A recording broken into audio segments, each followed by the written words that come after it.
Corona virus গোটা পৃথিবীকে কার্যত গৃহবন্দী করে রাখতে বাধ্য করছে।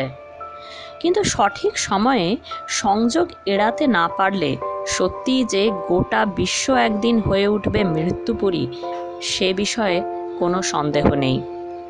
ওয়ার্ল্ড হেলথ অর্গানাইজেশন অর্থাৎ বিশ্ব স্বাস্থ্য সংস্থা প্রতিনিয়ত ভিডিও পোস্ট করে চলেছেন এই মর্মে, প্রত্যেককে হতে হবে সতর্ক।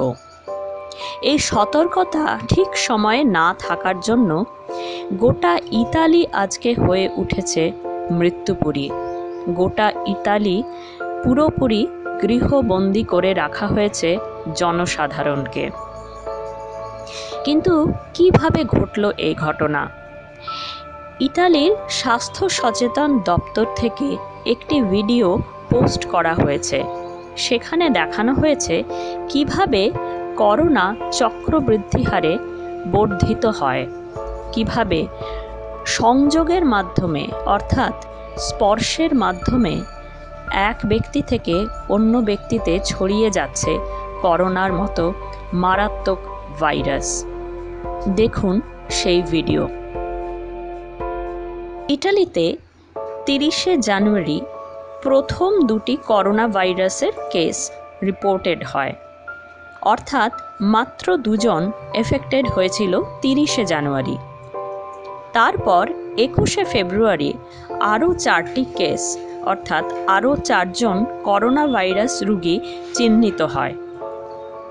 22শে ফেব্রুয়ারি হঠাৎই সেই সংখ্যাটা গিয়ে দাঁড়ায় 20-তে, কিন্তু তখনও এতটা মারাত্মক বলে বোঝা যায়নি। 23শে ফেব্রুয়ারি সংখ্যাটা দাঁড়ায় 79-তে। 24শে ফেব্রুয়ারি 150-রও বেশি মানুষ করোনা ভাইরাসে আক্রান্ত হন। এরপর থেকে প্রতিদিনই লাফিয়ে লাফিয়ে বাড়তে থাকে সংখ্যা। অবশেষে 8ই মার্চ পর্যন্ত যে সংখ্যাটায় এসে দাঁড়ায় তা হল 7,375, যার মধ্যে 366 জন মৃত।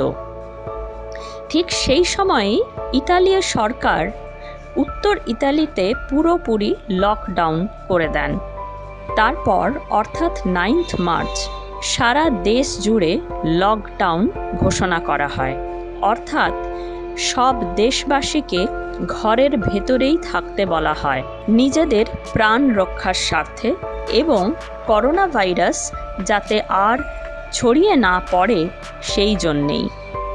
তা সত্ত্বেও ইটালিতে 15,000-এরও বেশি করোনা ভাইরাস রোগীকে চিহ্নিত করা হয়েছে 13ই মার্চ। একই সঙ্গে 1400-রও বেশি ব্যক্তির মৃত্যু হয়েছে। মাত্র 25 দিন আগে যে সংখ্যাটা ছিল 4। গবেষকরা বলছেন ইটালি যদি সঠিক সময় ব্যবস্থা নিতে পারত তাহলে সংখ্যাটা এত বেশি বেড়ে যেত না। যেহেতু এই ভাইরাস স্পর্শের মাধ্যমে সঞ্চালিত হয়, তাই অনেক বেশি সচেতন হওয়া উচিত ছিল ইটালির বিভিন্ন স্বাস্থ্যকেন্দ্রগুলিকে।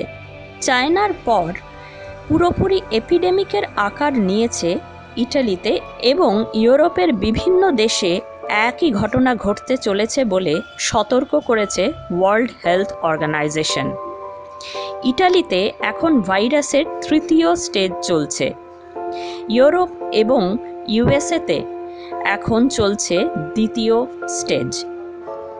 তবে সামান্য কিছু ব্যবস্থা নিলেই হয়তো এড়ানো যেত এত বড় বিপদ।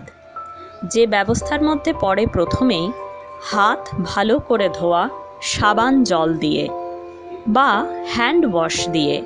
যদি স্যানিটাইজার নাও পাওয়া যায়, হ্যান্ড ওয়াশ এবং সাবান জলই যথেষ্ট, কেননা করোনা ভাইরাস আকারে অনেকটাই বড়।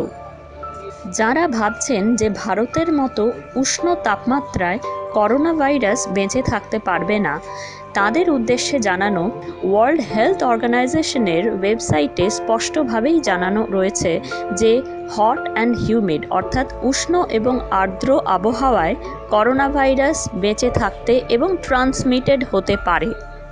কাজেই ভারতের মতো দেশে যেখানে পলিউশন এবং পপুলেশন দুটোই অত্যন্ত বেশি মাত্রায়, সেখানে আরও বেশি সতর্কতা অবলম্বন করা বিশেষ জরুরি। করোনা ভাইরাস নিয়ে ব্যঙ্গ বিদ্রূপ না করে এখনই সবার সতর্ক হওয়া প্রয়োজন। Hey guys, this is Shormila Maiti from Shormila Show House, and please subscribe my channel, click the bell button for more updates.